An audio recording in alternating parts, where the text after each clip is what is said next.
Welcome, I'm Melva Persico. Come with me, meet new people, and share their experiences in our culture to the world. My guest today is Matt Power. Matt, please introduce yourself. Tell us about yourself. Hi there, Melba, and thank you so much for inviting me today to be a part of your show. Really privileged to be here and excited about it. So my name's Matt Power. As you said, I originally from a small town on the south coast of England, not far away from actually where the Titanic sailed from. Actually, that's where I used to work in Southampton. So that's a point of history for that area. In my 20s, I moved up to London and lived there. Then since my early 30s, I've been living in Dominican Republic in the Caribbean. Okay. Or the Caribbean, however you say. Well, however, either one, tomatoes. So yes, so same thing, same place. So Dominican Republic, coming from England to the Dominican Republic, and what motivated you to move to the Dominican Republic? I think from my teenage years, I really had because I grew up in a small town, I really wanted to leave and be somewhere bigger. And then I heard about friends of mine who had other friends who would work for a few months in the UK, and then with those savings go and do volunteer work abroad. And that also fitted really well with what I wanted to do with my life, which was to do volunteer work. So from that time, I had the desire to move somewhere abroad where I could live off my savings from just working for a few months, and then live the rest of the year volunteering. Yeah. And so that's what I did when I was 23, I think. It was when the first time I came to Dominican Republic when I was 23. And I did that for about 12 months, did it for 2 years, for six, I think 6 months the first time, the second year was for 9 months.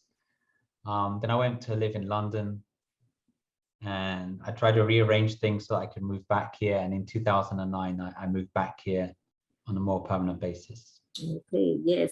And I know your wife is with you, but she couldn't join us today. She was going to be with us, but she had something else come up. So it's you and your wife, they're living in the Dominican Republic.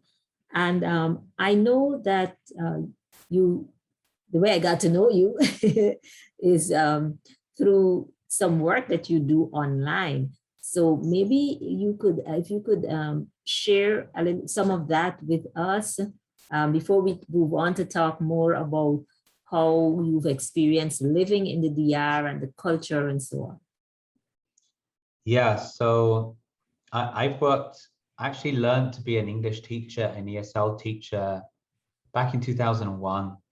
My idea was to live in this country and be able to work part-time as an English teacher and to support myself with my volunteer work. But when I tried to do that, the money I earned was so low that it was just not possible to do that and carry on my volunteer assignments. So I went back and worked in England for a while. Then I started working at a few universities in the summer. But then a few years ago, I started working online, teaching.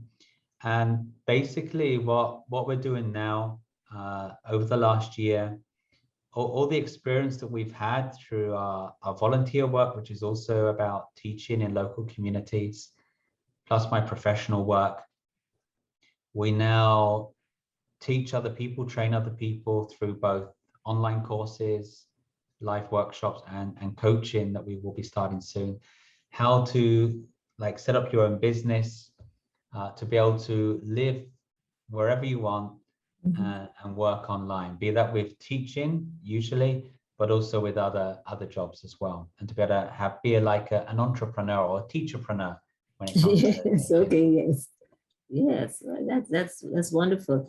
And I'm going to, I got to know about you through Instagram. So I'm going to add your Instagram, I'm not sure what to call it, handle. Yes, so that anybody who's interested could get in touch with you, if they want some tips on how they can go about working on being entrepreneurs or teachpreneurs, teaching, working online, being independent that way. So yes, they can contact you. Yeah. So now you said you had been back and forth in a sense to the DR since your 20s, and now you're there more or less permanently. But when you got there first, what were your first impressions of the country and the culture? Was there any kind of culture shock experience for you? Yeah, I think living all my life in England, which is obviously Northern Europe, but when I first came here, I remember the first night I landed at the airport, a couple of people picked me up. We just got onto a bus. And this was at nighttime. When we arrived at the city, which is about 4 hours away from the airport, we got out of the bus. I had my big suitcases. They stuck me on the back of somebody's motorbike, holding the big suitcase. And then we drove for about 15 minutes to their house. Wow. So it was a cacophony of experiences that was complete alien to me. I've never even been on a motorbike, let alone hanging onto the back of a motorbike with a trying to balance your suitcases. 50-pound suitcase in the dark, the steaming heat. I think it was raining. Everything was completely different. It's funny saying that now because now it's just so normal, but back then everything, even it's funny when you move so far away, even like the style of the houses, the roads, the flora, the plants, especially in the tropics, the tropical plants, they're massive big leaves. It's very different to what you get in the northern hemisphere, right? Or yes. This is the northern hemisphere, but I mean like in non-tropical parts. Right. So that first few days, it was like living in a dream. It was like nothing was real. It was a really beautiful experience.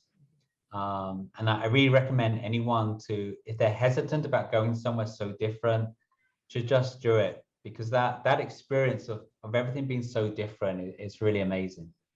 Yes, sometimes we have to push ourselves, get out of our comfort zone and experience new things. Yes, you've obviously adapted to life in the Dominican Republic, because you mentioned that when you got there, everything was so strange, but now it seems so normal. So how was that for you, adapting to this strange new culture and life? Well, it wasn't overly difficult. The friends that I had who I was actually staying with at the time were from England. So that was really easy, being with people that was the same, obviously, culture. And straight away, I think the very next day, we went and we're working with the community who we were going to work with on the teaching programs, who were majority Dominicans. At the time, I didn't speak any Spanish, so there was that difficulty because Spanish is the language here. Yes. But straight away, just everybody welcomed me like I was their primo or their cousin or their brother, right, straight away. And everyone was just so nice. So that straight away, I remember, I think just a few days later, I was halfway up a mountain with this tiny little guy called Santos, a Dominican guy who was working in that, who was one of the volunteer teachers. And he suddenly like pulls out a machete. I was a bit alarmed, but we were in a near sugarcane. So he cut down this sugarcane and then cut it all up and gave it to me. I'd never seen that before.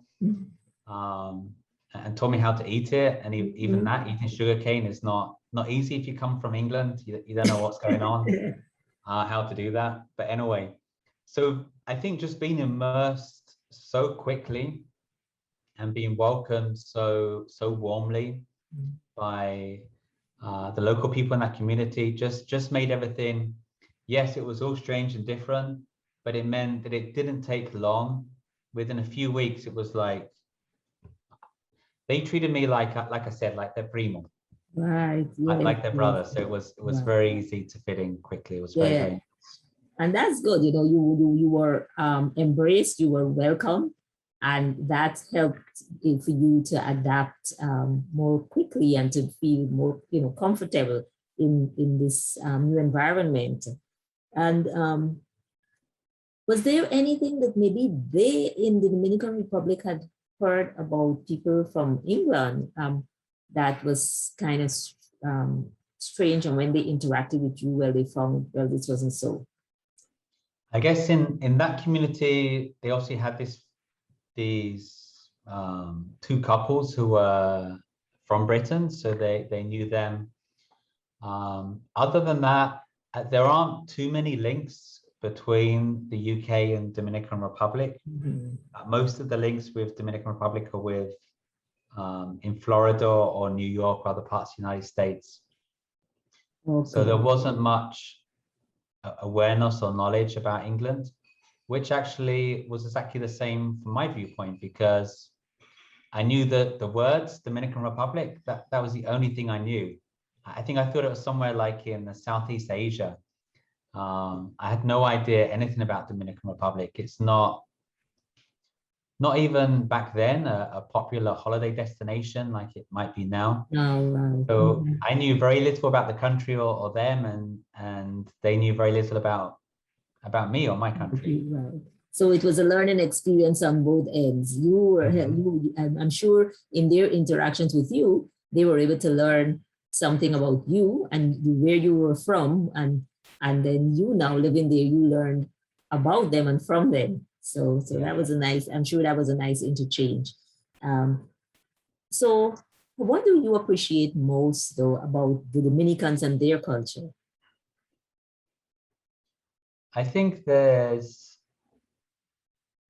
things about Dominican, a few things. I think some of them is maybe stuff that we've lost in the Western world or the Western world, like in North America and Europe. A real sense of community. For example, I moved to a new apartment 2 or 3 years ago, and I was sick for a week, and my neighbor just every day, she brought me lunch. Would knock on my door. I wasn't feeling too well actually, and I didn't always eat it, but I would get out of bed and go and open the door, and there she was holding this plate of food for me. And I think there's this sense of community that used to be, well, I can't talk so much for the States because I've not lived there a long time, but from England, that kind of sense of community was very much alive in the past, maybe before the last war or the Second World War, but now it's kind of lost. So that sense of community, if there's an elderly person in the neighborhood or someone who's sick, people will make sure that they have water, they have food, they're looked after. So there's that sense of community that I really like. The other thing is that people have very little, and this is something I learned the first time being here. You know, in our countries, we might be wondering about, oh, I need to buy a new phone, or I need to buy a new this, or my speaker's only this big, I want to get a better speaker or better hi-fi. I talk about hi-fis, we don't have those anymore, do we? But we're always looking at whatever we have.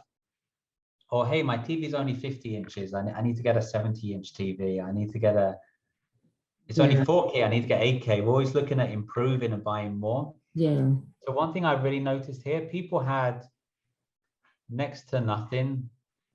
Sometimes in their houses, like you wouldn't use the house to store your car or your tools back in our countries, but people would live in places that are very simple and be very happy. Yes. So I learned a lot about that, or it reinstalled in me that happiness doesn't come from the things that we have. Yes, exactly. But just from how we regard life and our thoughts. So that's another very positive thing I've learned and benefited from being in this country. Yes, and that's an excellent lesson. Yes, and hope that so many others would learn lessons like that. And thank you for sharing that.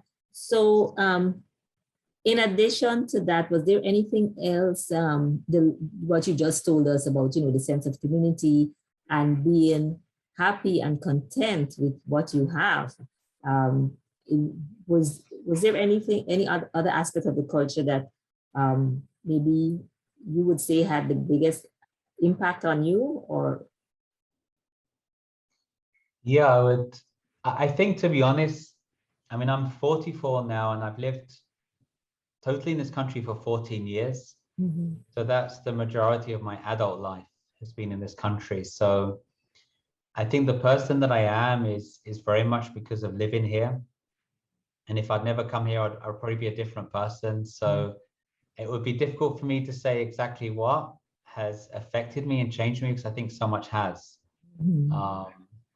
So I certainly think it's been a benefit to me, and I'm really glad that I've spent these years so far living somewhere very different, because even though there's obviously positives and negatives, and especially living in a developing country, there are very unique challenges that we would never even consider back in Europe. But living like that is really, really helpful to learn so many things. And yeah, I definitely encourage everyone to challenge themselves. To move somewhere so different, for many people, they're very frightened to do it. Mhm. Especially, and I think we see things on the news, we read sensational stories, especially when it comes to crime, and sure, there is sensational crime, but then the same in Europe and North Everywhere America, else. right? Mhm. I mean, in England, we hear stuff about North America. You'd never want to go there, apart from some of the things we hear. But of course, that's, these things happen everywhere. So Mhm. I would really encourage everyone to, if they can go to somewhere that's just very different from where they grew up, the benefits from adapting to and living with those differences, it helps you a lot to become a better person, and really with your mind as well, to see everything doesn't have to be like this. It Yes. can be lots of different ways, and it still works, and everything Exactly. still works Exactly. perfectly. Yeah, Yeah, that's a point that's a that's major benefit. sorry. Yeah, that's a point that's been coming out repeatedly. There's nothing bad with difference. And yes, and it allows us to get different perspectives even and really see what the things that are important in life. So now what are some other lessons that you have learned? You mentioned some. I, are there any other lessons that you've learned from living abroad that you would like to share with our viewers? Sorry, did you say from living abroad or from teaching abroad? Yeah, from living abroad. But if you want to bring in teaching too, because you do teach, that's fine. Living and teaching abroad, yes. Yeah, I would say that it opens you up to experiences and things which might be different or really special, really unique in our own countries or our original countries. When you move to a different country, then these things are just like parts of normal life. And so I think a lot of people these days are very much about experiences. In the past, we thought of wealth as being material things, but a lot more people are in tune with wealth, having a wealth of experience rather than Yes. wealth of material things. And certainly being in a place that is different and visiting there for sure, but especially if you try to make a life there, try to get settled for a certain amount. It doesn't have to be forever, right? Because a lot of people don't want to, especially the younger we are, we hate to be settled. But I found, like, when I came back here in 2009, I decided that I was going to stay here for a minimum of 5 years, because I knew that there would be challenges. And actually, 6 weeks after I got here, then I became extremely sick and I was hospitalized with an infestation of parasites, as it was described to me. A few months later, I nearly died from dengue fever. Ooh. And so those experiences were, a lot of friends from back in England were telling me, look, it's not working out for you, or you're not meant to be there. Come back home. Come back to England. But I was determined that I was going to stay there for a minimum of 5 years. And I'm really glad I had that attitude, because I got over those things and Yes. learned a lot from going through those experiences. Like about the whole hospital system here, for example, but lots of other like things about being able to cope with challenges. You know, it is frightening to be in hospital when you don't speak the language well, and you don't know what's going on. You're given medicines which you're having to like quickly Google to find out, should I even be having these? And to be honest,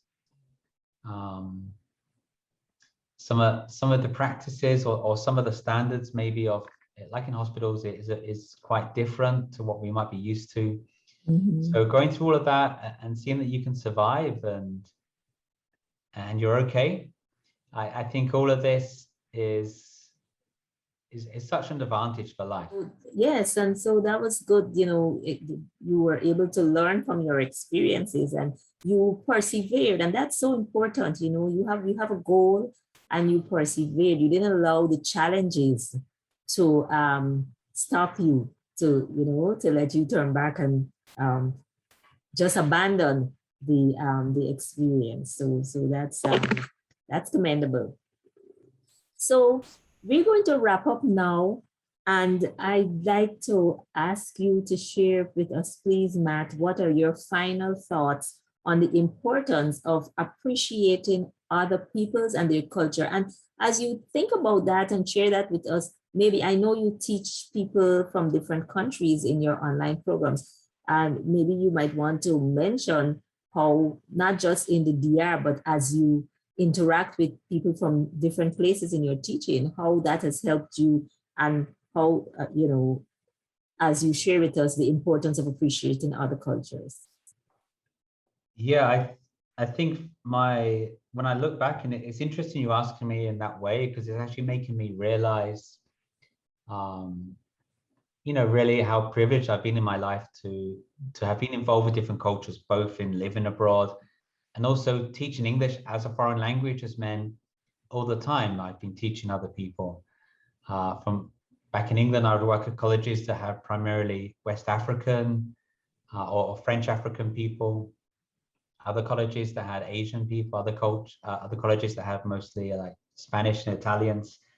So, and others that had actually Eastern Europeans or Central Europeans. So my whole life has been spent being able to be with lots of different people. And what's so interesting is that, and through my life, I've seen an increasing amount of, we know there's a lot more hate in the world now than in the past, or at least maybe it goes in waves, but certainly we're at a time where there's a lot of hate, a lot of distrust, a lot of prejudice, and just being able to spend time with people, you see that so much of this is nonsense, or maybe based on not knowing things, a lack of knowledge or fear.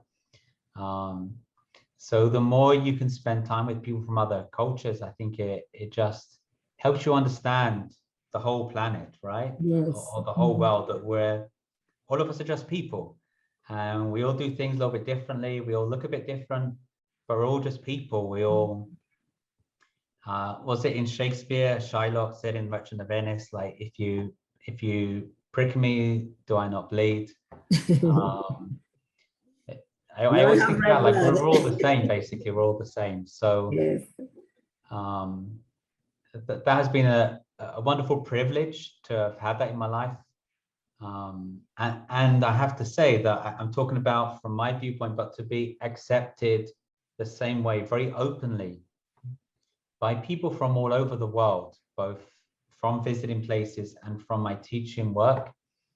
To be treated 99% of the time without prejudice, without suspicion, to be welcomed has been, a wonderful privilege, and I've appreciated that welcomeness from other cultures, which makes me want to welcome other cultures even more, knowing how much welcomed I've been.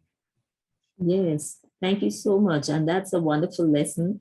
And really, it's my hope is that by viewing this program and these programs, this whole series, it would help people to really have that kind of perspective to realize that this, we're human and we're more alike than we're different. And even with the differences, there's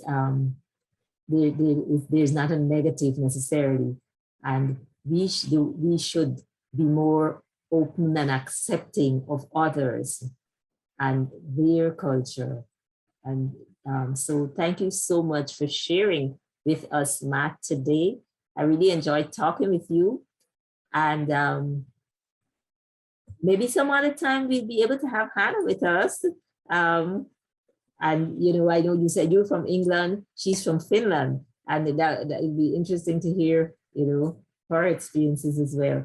So to the viewers, thank you so much for watching.